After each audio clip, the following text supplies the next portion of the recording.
I wish to thank the President of the Federative Republic of Brazil,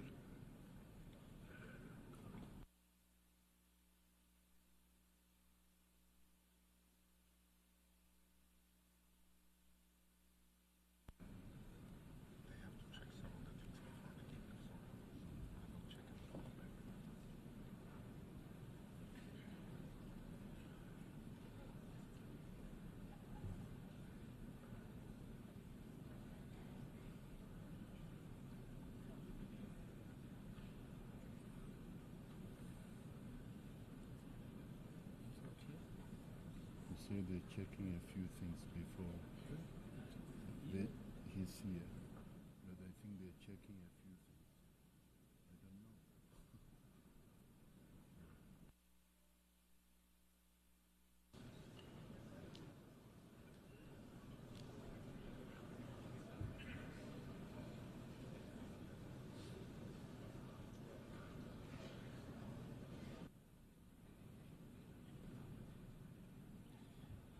Just driving another minute.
The Assembly will hear an address by His Excellency Joseph R. Biden, Jr., President of the United States of America.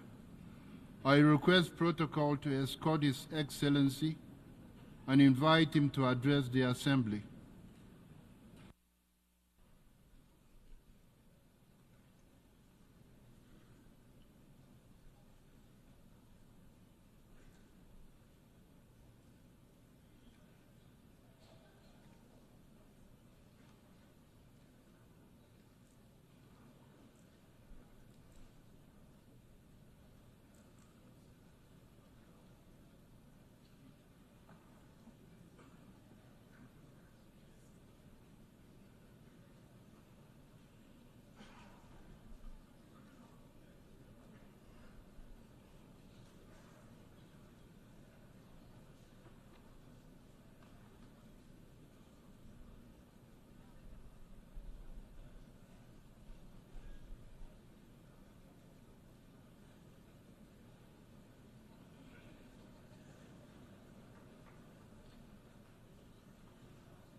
My back. My fellow leaders, today is the fourth time I've had the great honor of speaking to this assembly as President of the United States. It'll be my last. I've seen a remarkable sweep of history. I was first elected to office in the United States of America as a U.S. Senator in 1972. Now, I know I look like I'm only 40. I know that. I was 29 years old. Back then, we were living through an inflection point, a moment of tension and uncertainty. The world was divided by the Cold War. The Middle East was headed toward war. America was at war in Vietnam. At that point, the longest war in America's history. Our country was divided and angry, and there were questions about our staying power and our future. But even then, I entered public life not out of despair, but out of optimism. The United States and the world got through that moment. It wasn't easy or simple, without significant setbacks. But we go on to reduce the threat of nuclear weapons through arms control, and then go on to bring the Cold War itself to an end. Israel and Egypt went to war, but then forged a historic peace. We ended the war in Vietnam. The last year in Hanoi, I met with the Vietnamese leadership. We elevated our partnership to the highest level. It's a testament to the resilience of the human spirit and the capacity for reconciliation. That today, the United States and Vietnam are partners and friends. And it's proof that even from the horrors of war, there's a way forward. Things can get better. We should never forget that. I've seen that throughout my career. In the 1980s, I spoke out against apartheid in South Africa. And then I watched the racist regime fall. In the 1990s, I worked to hold Milosevic accountable for war crimes. He was held accountable. At home, I wrote and passed the Violence Against Women Act to end the scourge of violence against women and girls, not only in America, but across the world, as many of you have as well. But we have so much more to do, especially against rape and sexual violence as weapons of war and terror. We were attacked on 9/11 by al-Qaeda and Osama bin Laden. We brought him justice. Then I came to the presidency at another moment of crisis and uncertainty. I believed America had to look forward.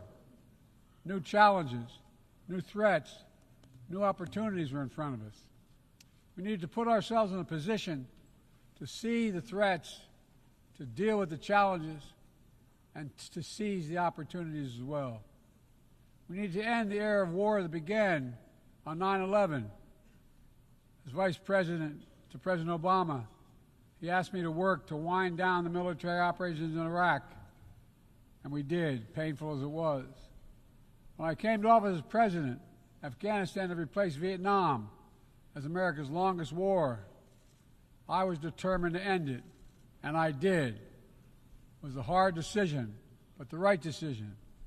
4 American presidents had faced that decision, but I was determined not to leave it to the 5th. It was a decision accompanied by tragedy. 13 brave Americans lost their lives, along with hundreds of Afghans in a suicide bomb. I think those lost lives, I think of them every day. I think of all the 2,461 U.S. military deaths over a long 20 years of that war. 20,744 American servicemen wounded in action. I think of their service, their sacrifice, and their heroism. I know other countries lost their own men and women fighting alongside us. We honor their sacrifices as well. To face the future, I was also determined to rebuild my country's alliances and partnerships to a level not previously seen. We did just that, from traditional treaty alliances to new partnerships like the Quad with the United States, Japan, Australia, and India. I know many look at the world today and see difficulties and react with despair. but I do not. I won't. As leaders, we don't have the luxury. I recognize the challenges from Ukraine to Gaza to Sudan and beyond. War, hunger, terrorism, brutality, record displacement of people, a climate crisis, democracy at risk, strains within our societies, the promise of artificial intelligence and its significant risk. The list goes on. But maybe because all I've seen and all we have done together over the decades, I have hope. I know there is a way forward. In 1919, the Irish poet William Butler Yeats described a world, and I quote, where things fall apart, the center cannot hold, mere anarchy is loosed upon the world, end of quote. Some may say those words describe the world not just in 1919, but in 2024. But I see a critical distinction. In our time, the center has held. Leaders and people from every region and across the political spectrum have stood together, turned the page. We turned the page on the worst pandemic in a century. We made sure COVID no longer controls our lives. We defended the UN Charter and ensured the survival of Ukraine as a free nation. My country made the largest investment in climate, clean energy, ever anywhere in history. There will always be forces that pull our countries apart and the world apart. Aggression, extremism, chaos, and cynicism. A desire to retreat from the world and go it alone. Our task, our test, is to make sure that the forces holding us together are stronger than those who are pulling us apart. That the principles of partnership that we came here each year to uphold can withstand the challenges. That the center holds once again. My fellow leaders, I truly believe we're at another inflection point in world history. With the choices we make today will determine our future for decades to come. Will we stand behind the principles that unite us? Will we stand firm against aggression? Will we end the conflicts that are raging today? Will we take on global challenges like climate change, hunger, and disease? Will we plan now for the opportunities and risk of a revolutionary new technologies? I want to talk today about each of these decisions and the actions, in my view, we must take. To start, each of us in this body has made a commitment to the principles of the UN Charter to stand up against aggression. When Russia invaded Ukraine, we could have stood by and merely protested. But Vice President Harris and I understood that that was an assault on everything this institution is supposed to stand for. And so, my direction, America stepped into the breach, providing massive security and economic and humanitarian assistance. Our NATO allies and partners in 50-plus nations stood up as well. But most importantly, the Ukrainian people stood up. I asked the people of this chamber to stand up for them. The good news is Putin's war has failed and at his core aim. He set out to destroy Ukraine, but Ukraine is still free. He set out to weaken NATO, but NATO is bigger, stronger, and more united than ever before, with 2 new members, Finland and Sweden. But we cannot let up. The world now has another choice to make. Will we sustain our support to help Ukraine win this war and preserve its freedom, or walk away and let aggression be renewed and a nation be destroyed? I know my answer. We cannot grow weary. We cannot look away. And we will not let up on our support for Ukraine, not until Ukraine wins a just and durable peace in the UN Charter.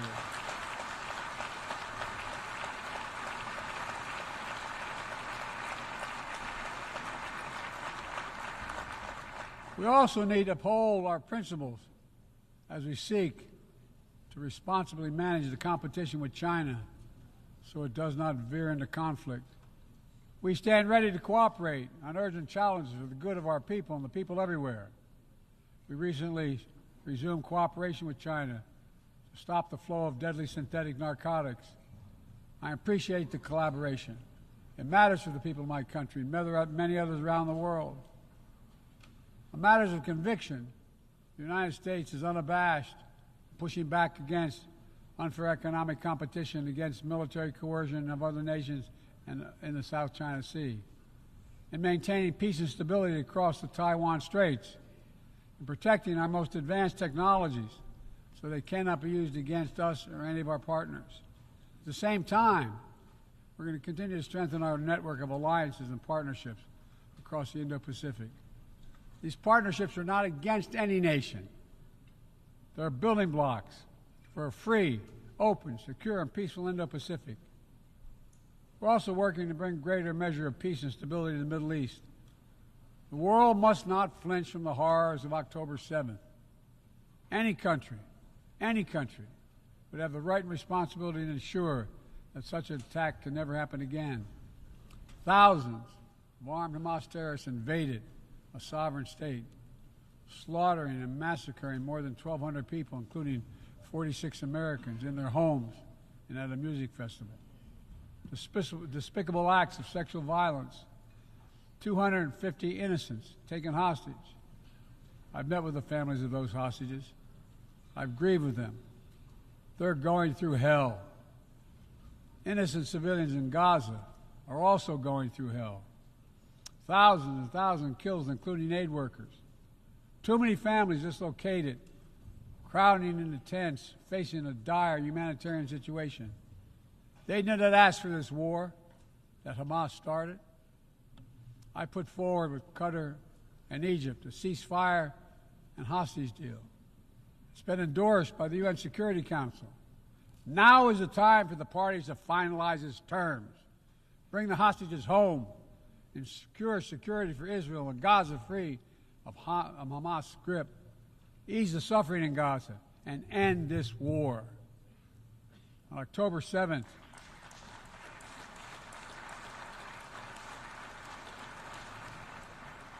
since October 7th, we've also been determined to prevent a wider war that engulfs the entire region. Hezbollah, unprovoked, joined the October 7th attack, launching rockets into Israel.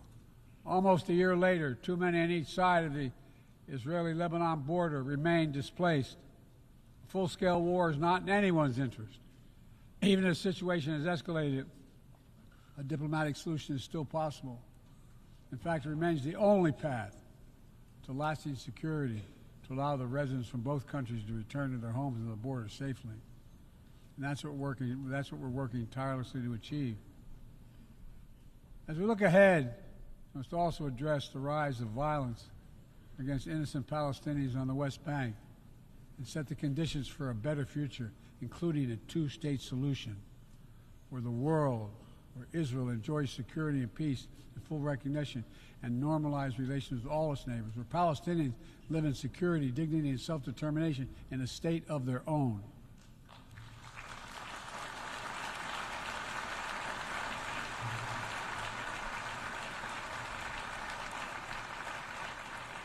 Progress toward peace will put us in a stronger position to deal with the ongoing threat posed by Iran. Together we must deny oxygen to its terrorist proxies, which have called for more October 7th and ensure that Iran will never, ever obtain a nuclear weapon. Gaza is not the only conflict that deserves our outrage. In Sudan, a bloody civil war unleashed one of the world's worst humanitarian crises. 8 million on the brink of famine. Hundreds of thousands already there. Atrocities in Darfur and elsewhere. The United States has led the world in providing humanitarian aid to Sudan.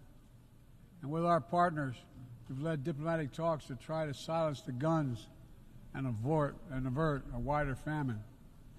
The world needs to stop arming the generals, to speak with one voice and tell them, stop tearing your country apart, stop blocking aid to the Sudanese people, end this war now.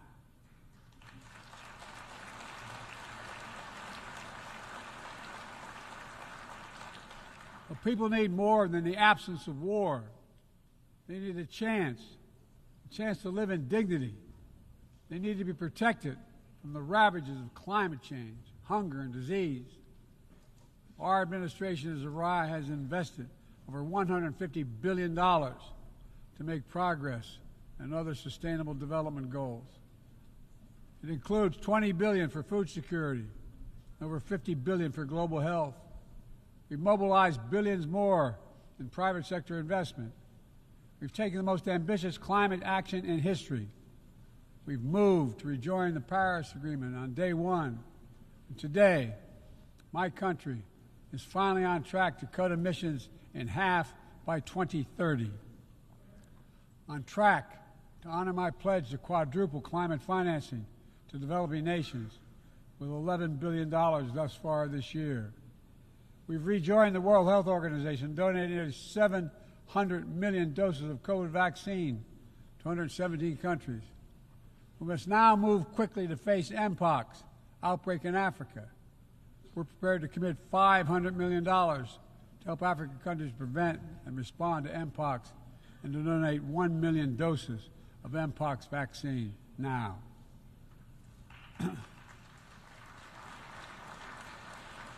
We call on our partners to match our pledge and make this a billion-dollar commitment to the people of Africa. Beyond the core necessities of food and health, the United States, the G7, and our partners have embarked on an ambitious initiative to mobilize and deliver significant finance to the developing world. We're working to help countries build out their infrastructure, to clean energy transition, to the digital transformation, to lay new economic foundations for a prosperous future. It's called the Partnership for Global Infrastructure and Investment. We've already started to see the fruits of this emerge in Southern Africa and Southeast Asia and in the Americas. We have to keep it going. I want to get things done together. In order to do that, we must build a stronger, more effective, and more inclusive United Nations. The UN needs to adapt and bring new voices and new perspectives. That's why we support reforming and expanding the membership of the UN Security Council.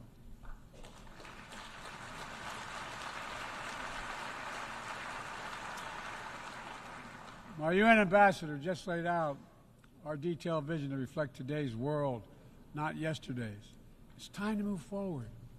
The Security Council, like the UN itself, needs to go back to the job of making peace, of brokering deals to end wars and suffering.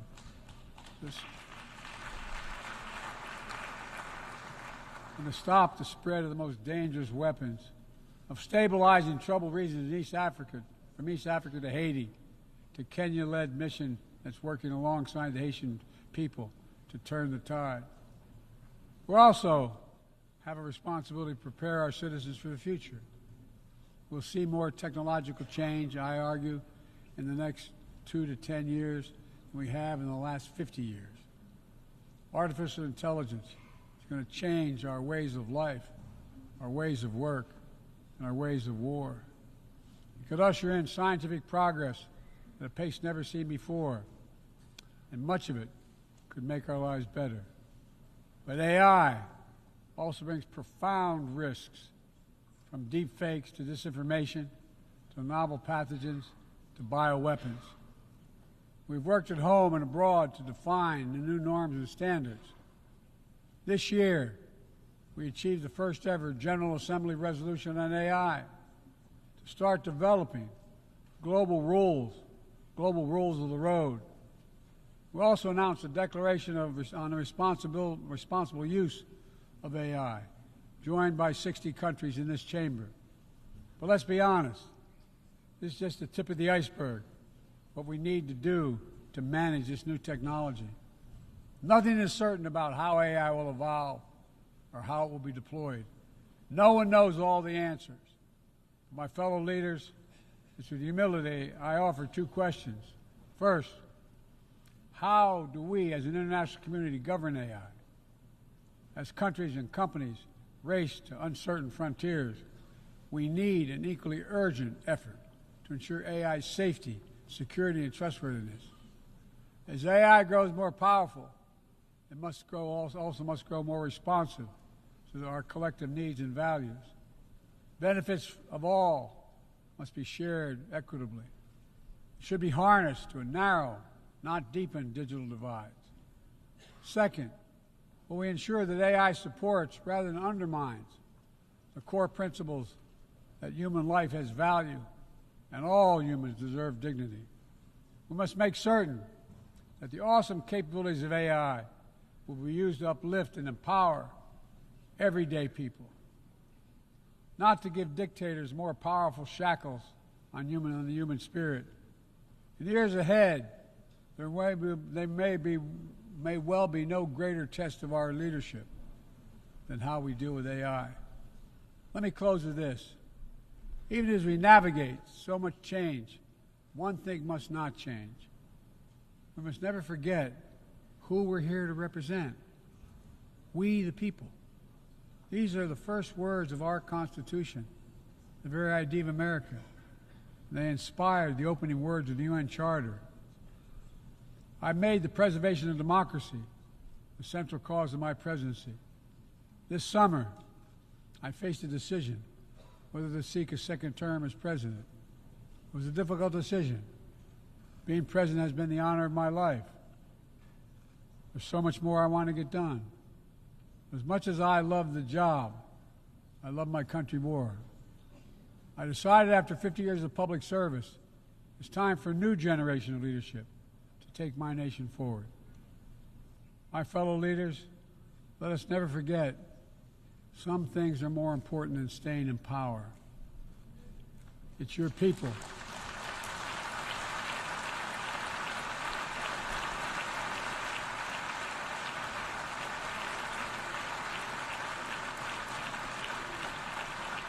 It's your people that matter the most. Never forget, we are here to serve the people, not the other way around. Because the future will be won by those who unleash the full potential of their people, to breathe free, to think freely, to innovate, to educate, to live and love openly without fear. That's the soul of democracy. It does not belong to any one country. I've seen it all around the world, in the brave men and women who ended apartheid, brought down the Berlin Wall, fight today for freedom and justice and dignity. We saw it, that universal yearning for rights and freedom in Venezuela, where millions cast their vote for change that hadn't been recognized. But it can't be denied. The world knows the truth. We saw it in Uganda, LGBT activists demanding safety and recognition of their common humanity. We see it in citizens across the world peacefully choosing their future. From Ghana to India to South Korea, nations representing 1/4 of humanity who will hold elections this year alone. It's remarkable, the power of we the people, that makes me more optimistic about the future than I've ever been. Since I was first elected to the United States Senate in 1972, every age faces its challenges. I saw it as a young man. I see it today. But we are stronger than we think. We're stronger together than alone. And what the people call impossible is just an illusion. Nelson Mandela taught us, and I quote, "It always seems impossible until it's done." It always seems impossible until it's done. My fellow leaders, there is nothing that's beyond our capacity if we work together. Let's work together. God bless you all, and may God protect all those who seek peace. Thank you.